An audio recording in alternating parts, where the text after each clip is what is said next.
اقوام متحدہ نے خبردار کیا کہ کرۂ ارض کو سورج کی نقصان دہ شعاؤں سے بچانے والی اوزون کی تہ پگھل رہی ہے۔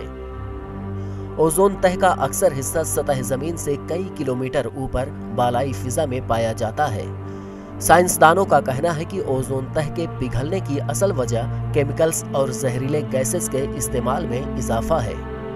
ایک جائزے کے مطابق سن 1987 سے 2018 تک اوزون تہ میں بڑے پیمانے پر تبدیلیاں ہوئی ہیں جو کہ انسانی صحت کے لیے خطرہ ہے۔ کرۂ ارض کے برقی، مقناطیسی و تابکاری شعاؤں سے اوزون تہ ہماری حفاظت کرتی ہے۔ اگر وہ پگھل جائے تو درجہ حرارت میں شدید اضافہ ہوگا۔ ماہرین کا کہنا ہے کہ اوزون تہ کے پگھلنے سے نہ صرف زمین کا درجہ حرارت بڑھ جائے گا بلکہ اس سے گلیشیئر پگھل جائیں گے اور انسانی زندگی پر اس کے مضر اثرات مرتب ہوں گے۔ We would be severely challenged as a species for how we would survive. That life as we know it could not go on. That most humans could not. Ozone تہ کے بغیر انسانی زندگی کا تصور نہیں کیا جا سکتا۔ جانوروں، درختوں اور فصلوں کی زندگی ختم ہو سکتی ہے۔ ہمیں اوزون تہ کو بچانے کے لیے ہنگامی اقدامات کرنے ہوں گے۔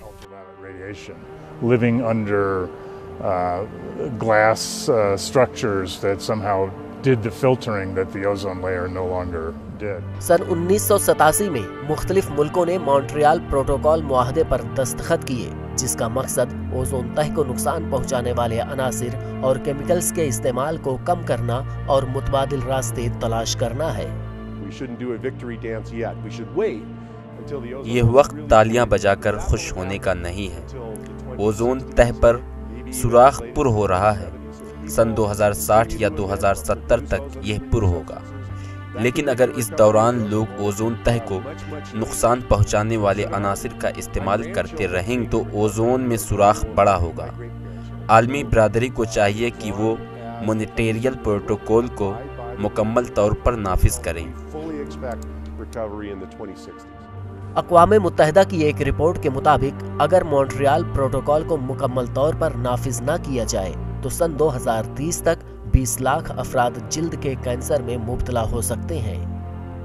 سائنسدانوں نے خبردار کیا، اوزون کی تہ کے خاتمے کی صورت میں نہ صرف دنیا بھر کا درجہ حرارت خطرناک حد تک بڑھ جائے گا بلکہ جنوبی قطب میں برف پگھلنے سے چند برسوں میں دنیا کے ساحلی شہر پانی میں غرق ہو جائیں گے۔ Bureau report, ETV Bharat.